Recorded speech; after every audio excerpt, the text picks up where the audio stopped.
बात करेंगे आपके स्वास्थ्य की और दिल्ली में फैले प्रदूषण की। दिल्ली जो हर साल इस मौसम में गैस चैंबर में तब्दील हो जाती है। हवा में जहर इस कदर घुल चुका है कि अब ये सिर्फ खराब नहीं बल्कि हत्यारा बन चुकी है। AQI 400 के पार है, बच्चों की सेहत दांव पर लगी हुई है और सरकारें केवल कागजों पर धूल झाड़ रही हैं। सवाल यह है कि जब पराली का धुआं कम हो चुका है तो फिर कौन सी ऐसी साइलेंट किलर चीज है जो हमारी सांसों को रोक रही है। स्मॉग टावर खड़े हैं लेकिन उनका कोई फायदा नहीं है। सड़कों पर पानी का छिड़काव नहीं हो रहा और GRAP यानी कि ग्रैब की पाबंदियां सिर्फ नाम की हैं। हम आपको दिखाएंगे कि कैसे आपके शहर में सबसे डर्टी आस अब सुबह और रात को आपकी सेहत पर इस वक्त हमला कर रहे हैं।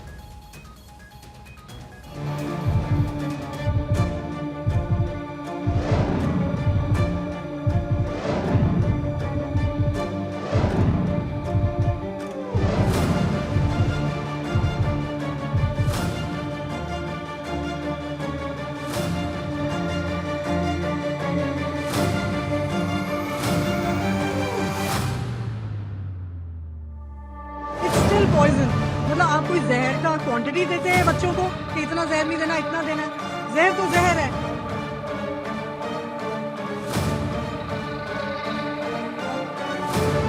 जो साफ हवा है और जो साफ पानी है वो कोई लग्जरी नहीं है, वो हमारी बेसिक राइट्स है और वो हमें प्रदान किया है। लोग परेशान है, लोग अपनी समस्या से परेशान इतने नहीं, इस पॉल्यूशन से ज्यादा परेशान है।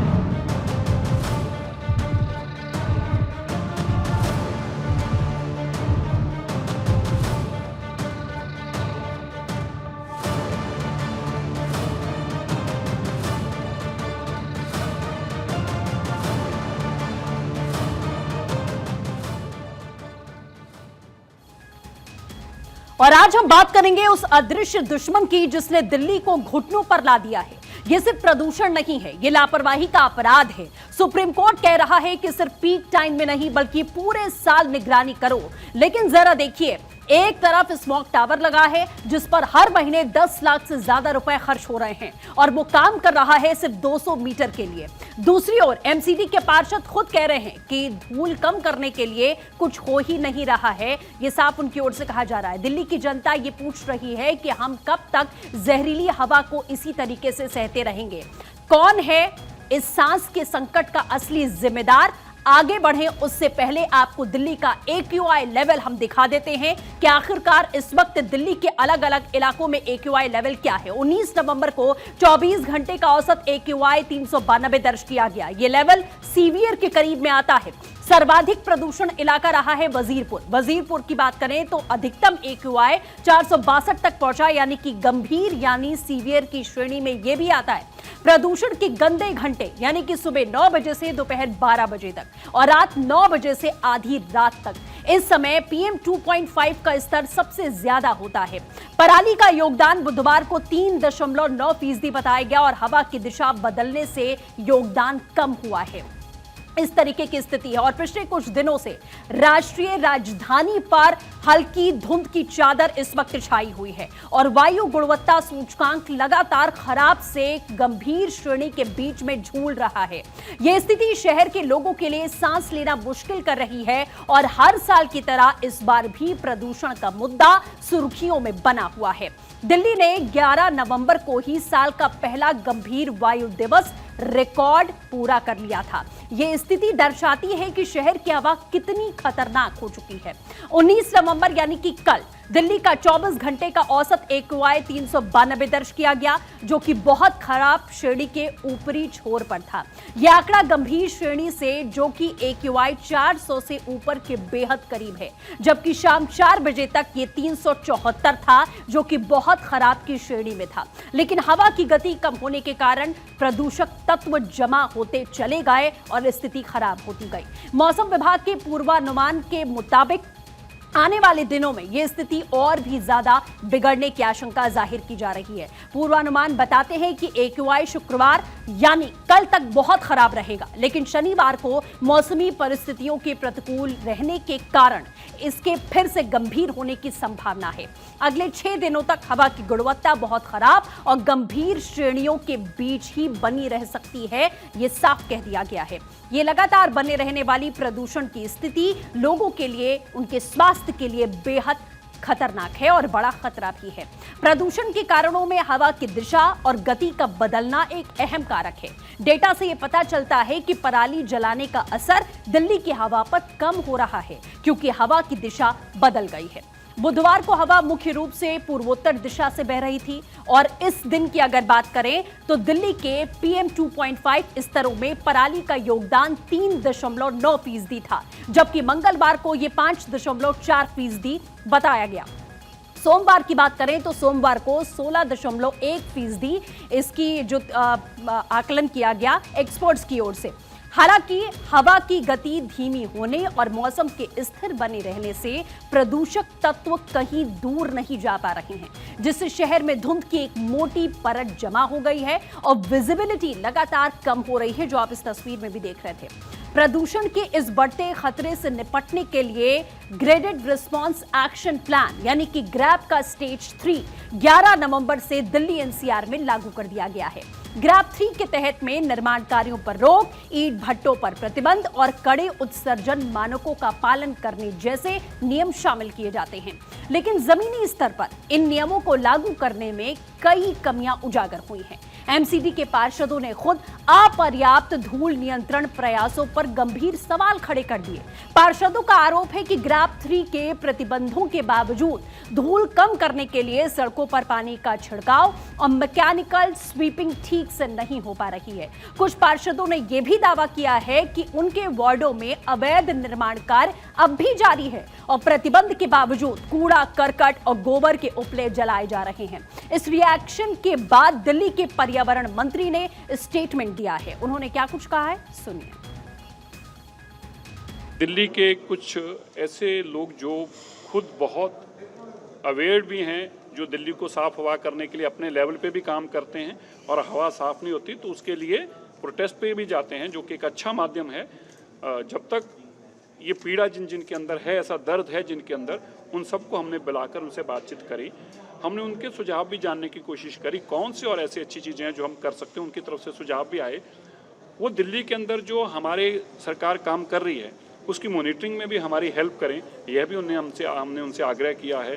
जो ग्रैप की रिस्ट्रिक्शंस हैं वो प्रॉपर लागू हो रही है नहीं हो रही, इसकी भी एक मॉनिटरिंग हो जाए, चेक हो जाए। और इनके थर्ड पार्टी जो हैं, ऐसे लोग जिनके मन में दर्द और पीड़ा है, अगर ये करेंगे तो ईमानदारी से करेंगे। इनकी उसमें भी हमने हेल्प लेने की कोशिश की है। हमने कुछ इंस्टीट्यूशंस भी और बुलाए थे जिनसे लगातार हम संपर्क में रहते हैं करंट सिचुएशन में, और इस वक्त फायर फाइटिंग के तौर पर और क्या क्या किया जा सकता है। जो लॉन्ग टर्म सिचुएशन है, लॉन्ग टर्म स्टेप्स हैं, वो तो हम उठा।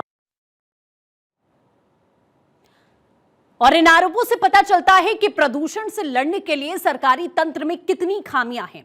MCD ने हालांकि 14 नई मैकेनिकल रोड स्वीपिंग मशीनें खरीदने के प्रस्ताव को मंजूरी दी है, लेकिन यह बहुत बड़ी नाकामी है। अब आपको बताते हैं कि शाम 4 बजे लगभग हर रोज की स्थिति AQI की दिल्ली के प्रमुख जगहों की आखिरकार क्या रहती है, यह हम आपको दिखाने की कोशिश करेंगे। मैप के जरिए हम आपको दिखाएंगे कि दिल्ली में सबसे प्रदूषित जगह कौन कौन सी है। बवाना सबसे पहले आप यहां देख सकते हैं 439 AQI बताया गया, DTU 437 बताया गया, रोहिणी में 433 है, पंजाबी बाग की बात करें तो 429, अशोक विहार की बात करें तो 444 यहां बताया जा रहा है, और जहांगीरपुरी की अगर बात करें तो आप देखिए 443, वजीरपुर 462 आका गया, और अशोक विहार 444, आनंद विहार 412 देखा गया है, आप ये देख सकते हैं। और विवेक विहार की अगर बात करें तो 432 बताया जा रहा है AQI।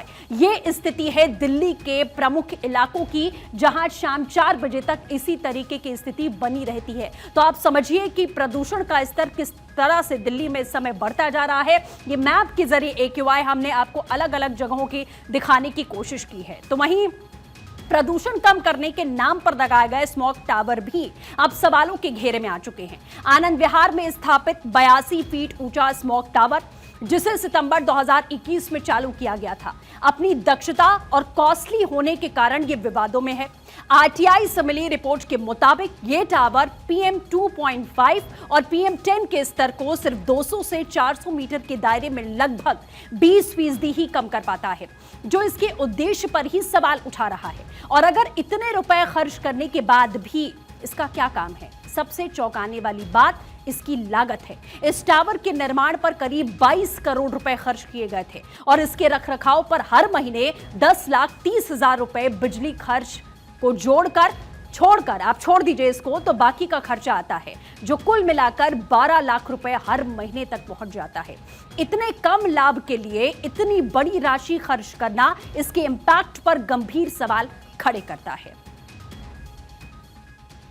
प्रदूषण तो बहुत है। खराश, सुबह सुबह सांस लेने में तकलीफ होती है, जैसे सीना जम गया हो, और दौड़ते टाइम बलगम भी काफ़ी आता है। और प्रदूषण तो है ही, तो क्या कह सकते हैं। मौसम तो देखो ठंडा हो गया है, लेकिन इसी वजह से पॉल्यूशन भी बढ़ गया है। इससे अब प्रॉब्लम हो रही है। आप निकल के जाओ, अब जब घर जाओगे ना, आपको लगेगा गले में प्रॉब्लम थोड़ी सी। उसके लिए आपको गरारे भी करने पड़ेंगे, कई चीज़ करनी है, तब जाके राहत मिलती है, नहीं राहत नहीं मिल रही है। पॉल्यूशन अच्छा खासा हो गया है अब, जिसकी वजह से बच्चों को भी प्रॉब्लम है, सबको प्रॉब्लम है, बड़ों को ज़्यादा प्रॉब्लम हो गई है। अब हमारे साथ के लोग हैं, हमारे देश के लोगों को प्रॉब्लम होने लगी है। तो पॉल्यूशन तो अच्छा खासा ज़्यादा हो चुका है। दिल्ली में इसको कंट्रोल करने के लिए बहुत ज़्यादा जरूरत है इसकी। हाँ, तो ये इसलिए है सर, ये गले में खराब हो रही है, परेशानी रहती है हमें घूमने के लिए। हम लोग घूमते हैं सुबह के टाइम 5 बजे, तो बहुत परेशानी होती है हम लोगों को। हाँ, ये काफी हो रहा है। इधर भी इंडिया गेट चारों तरफ, इधर भी सब हम लोग घूमते हैं, बड़े परेशान हो जाते हैं। प्रदूषण पे कोई भी सरकार आती है, कुछ कंट्रोल नहीं कर पाती। इतनी सरकार है यहाँ पे, सब कोई भी है कंट्रोल नहीं कर पाती। सर क्या कहना, कोई सुनता ही नहीं। हम सुबह घूमने के लिए आते हैं, गले में खराश से हो जाती है, आंखों में जलन होती है, और दूसरे को दिखाई नहीं देता हमें गाड़ी आ रही क्या आ रहा है। इतनी प्रदूषण चल रही है जी। एक्चुअली अभी दिल्ली की हालत बहुत ज़्यादा ख़राब है, क्योंकि अभी यहाँ पे सांस भी नहीं लिया जाता है। हम जहाँ से आते हैं, वैसे हम स्टूडेंट्स हैं, तो हम यहाँ पे वैसे रहते नहीं, हमारे घर यहाँ पर नहीं है, पर जिस जगह से हम आते हैं वहाँ की एयर क्वालिटी में और दिल्ली की एयर क्वालिटी में बहुत फ़र्क है। मतलब अजीब सा लगता है यहाँ पे सांस भी लेने में। बिना मास्क के निकलना बहुत ही ख़राब है, क्योंकि अभी आज तो हम लोग को ऐसे घूमने आना था, इसलिए हम लोग मास्क वास्क नहीं लेके आए, बट इधर पे बिना मास्क का निकलना बहुत ही ज़्यादा रिस्की है और बहुत ही ज़्यादा ख़राब हो चुका है। सांस से लेके कुछ भी अच्छे से हम लोग कर ही नहीं पा रहे। कोहरा है कि मतलब पोल्यूशन है, समझ में भी नहीं आता, और समझ में क्या कुछ ऐसा है नहीं। वैसे तो पोल्यूशन ही है ये सब कुछ, कोहरा तो अभी आया भी नहीं है, और इतनी गंदी हालत हो रखी है अभी दिल्ली की। तो लोगों का बयान आपने सुना। और दिल्ली की हवा का प्रदूषण पूरे दिन एक जैसा नहीं रहता है।